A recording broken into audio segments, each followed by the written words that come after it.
علیکم ورحمۃ اللہ وبرکاتہ۔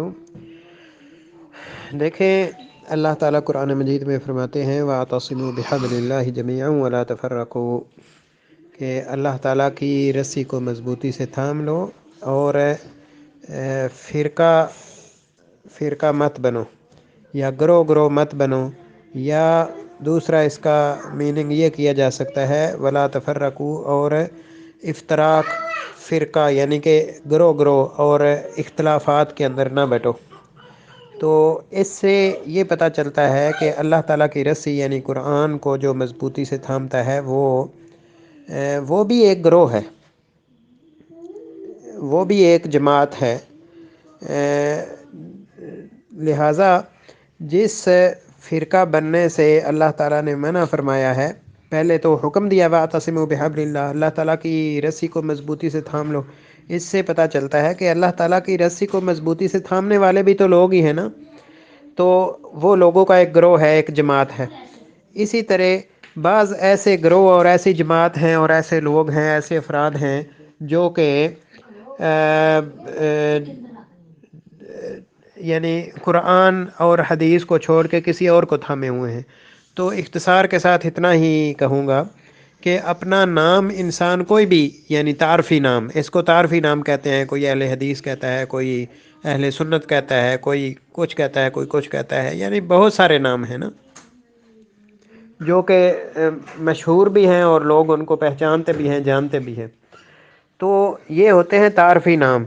تو حقیقی نام جو ہے وہ مسلمان ہے، جیسا کہ ہر ایک انسان کا اللہ تعالیٰ نے جب بعض لوگ یہ آیت پیش کرتے ہیں ہوا سماکم المسلمین، کہ اللہ تعالیٰ نے تمہارا نام مسلمان رکھا ہے، تو پھر ہم اپنا عبداللہ، عبد الرحمن یا اس طرح کے نام جو ہیں وہ کیوں رکھتے ہیں؟ تو یہ ہے تعارفی نام۔ تو اسی طرح ایک جماعت کا، ایک فرقے کا، ایک گروہ کا جو تعارفی نام ہوتا ہے، وہ اپنے آپ کو کوئی اہل حدیث کہے، اہل سنت کہے، یا کچھ اور کہے۔ اہم یہ ہے کہ اس کا عمل کیسا ہے۔ اگر عمل قرآن و سنت کے مطابق ہے تو وہ انسان جو ہے وہ کامیاب ہے۔ تو اسی طرح اصل میں اہل الحدیث الحدیث جو لفظ ہے نا، یعنی حدیث والے، تو حدیث کا اطلاق قرآن مجید پر بھی ہوتا ہے، جیسا کہ 29ویں سپارے کی آخری آیت ہے فَبِأَيِّ حَدِيثٍ بَعْدَهُ يُؤْمِنُونَ، کہ اس حدیث کے بعد، یعنی اس قرآن کے بعد کس پر وہ ایمان لائیں گے؟ یعنی اگر قرآن مجید پر ایمان نہیں لاتے تو وہ پھر کس پر ایمان لائیں گے؟ اور اسی طرح رسول اللہ صلی اللہ علیہ وسلم کا فرمان جو ہے وہ بھی حدیث ہے۔ تو اس لحاظ سے حدیث کا اطلاق قرآن اور حدیث دونوں پر ہوتا ہے۔ تو اس لحاظ سے اگر کسی نے اپنا نام اہل حدیث رکھ لیا ہے تو اس کے نام رکھنے میں کوئی حرج نہیں، بشرطے کہ اس کا عمل بھی اہل حدیث والا ہو۔ اسی طرح اگر کسی نے نام اپنا اہل سنت رکھ لیا ہے تو اس نام رکھنے میں کوئی حرج والی بات نہیں، بشرطے کہ اس کا عمل سنت کے مطابق ہو، یعنی رسول اللہ صلی اللہ علیہ وسلم کے طریقے کے مطابق ہو۔ تو حدیث اور سنت میں بھی فرق موجود ہے، لیکن اس بحث میں زیادہ آگے نہیں جانا چاہتا۔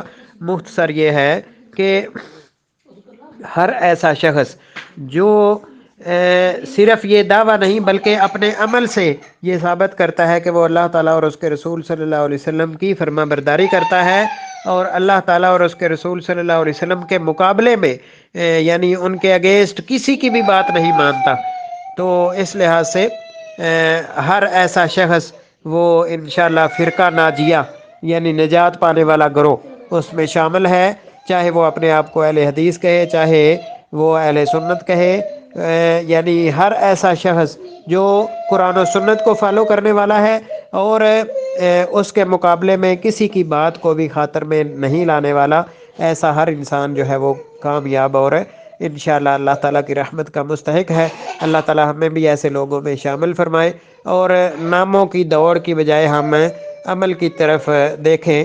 اور اس میں کوئی شک نہیں کہ یہ جو نام ہے یہ قابل تعریف ہے، اہل سنت اپنے آپ کو کہلانا، اہل حدیث کہلانا، بشرطے کہ عمل بھی اس کے مطابق ہو۔ واللہ تعالیٰ علیہ، السلام علیکم ورحمۃ اللہ وبرکاتہ۔